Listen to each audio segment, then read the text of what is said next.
But while they were out on the lake, a storm arose, and the lake became angry, and they began to fight for hours to control their small boat as they tried to head back toward shore.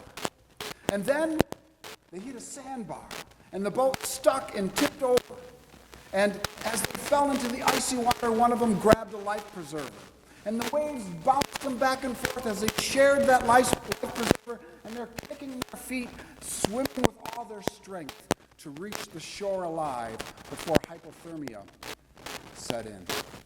As they approached the shore, exhausted and soaked and windburned and choking, the men looked at each other, and one said, "It sure beats Christmas shopping, doesn't it?" A lot of us in that category. In addition to all the gifts and the lights, so many Christmas lights this time of year, especially this year, what makes Christmas time so special is the music. And we hear wonderful songs that we're hearing today, wonderful music. We hear songs, Joy to the World, and Oh Holy Night, the tender Oh Holy Night. Tender if it's not Miley Cyrus singing it, by the way. Bing's White Christmas and the immortal Reindeer always brings me to tears. One of Sam's favorite Christmas songs is the 12 Days of Christmas. He's played it about 50 times. You know, that's a pretty repetitious song. This morning, as he was sitting in his chair, covered, he's in his pajamas, he's covered because he's kind of getting over a cold. He was singing the song, "Kissing by the mistletoe, jingle jangle." Good for him. One of the most bizarre Christmas songs is The Little Drummer Boy. You know how he humbly approaches the tender divine scene, and the sleeping baby Jesus on the manger. On that holy night, he brings the gift of peace, a drum solo. I don't get that song either. But one song I really get is the Magnificat. Mary, a simple peasant girl, singing this joyful Christmas song, the Magnificat, which incidentally has nothing to do with her cat.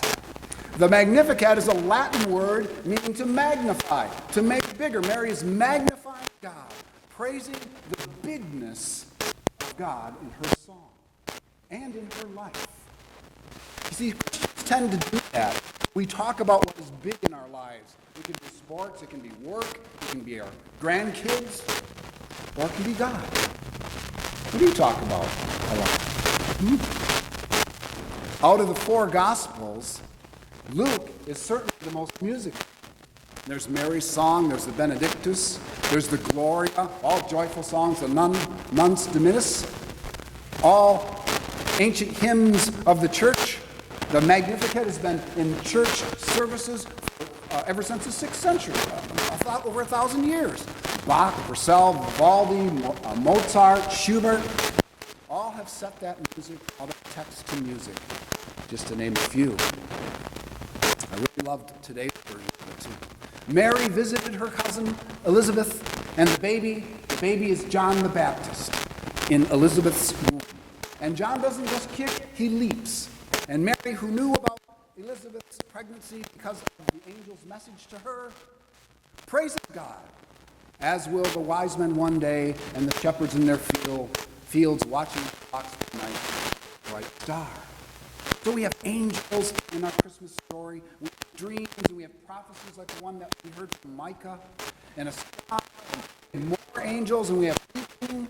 I mean, there's a lot of supernatural stuff going on here in Luke's story. But I thought there's a lot of natural stuff going on too.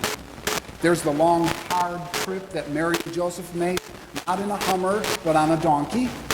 And the crowds, a lot dirty roads, all dirty people, and all the confusion they must have felt. And there's no room at the inn when they get there, and they fear, and the labor and the delivery and the pain on straw in a smelly cave. I mean, where are the angels now? See, that's not supernatural. That's normal. And that's how our lives are sometimes. Hard, confusing, fearful, painful. But the author Luke is trying to tell us that Jesus is divine and Jesus is normal. He is eternal, yet He has been there where you are now. And that is the gift that we get at Christmas. His presence, not a present like this, but His presence, His Spirit is with you always. Sounds like a Star Wars. That's where they got it from, right there. His Spirit is with you always. That's the gift. Let me ask you, have you saved and sacrificed to buy someone a priceless Christmas gift? Okay, maybe not priceless, but a Christmas gift. Given it to him or her, and then they never took the time to unwrap it or open it? How would you feel? Hurt? Disappointed? Maybe a little ticked off that they didn't even bother to open your gift? And for the person who ignored that gift, to them it would just sit in the corner, worthless, no benefit at all. Well, God is the ultimate gift giver. And as the candles tell us, we have hope, we have peace, we have joy, we have love. God has given us that. God has given us the solar system, forest, Cortland apples, the beach. But at Christmas, God gave us something incredible, the greatest gift of all. God, who formed the heavens and the earth and knew you before you were born, was now a little baby. And it may seem odd that God's rescue plan for the earth was to send a baby. But that was it. Because God's answer has never been met in the form of material things. Instead of giving us more stuff, God gave us Himself. I want to end with a story about a poor family at Christmas time, a young family. Dad is out of work. Mom is struggling to make the most of she can with the few dollars that they have. And they had these gifts underneath the tree, just a few of them, of course, but they were for the kids. Christmas morning came along, and they went down the stairs, and they opened up their meager packages, but there was no complaining. And then a 6-year-old girl, she walked over to her dad and handed him a small wrapped box. "It's for you, Daddy," she said.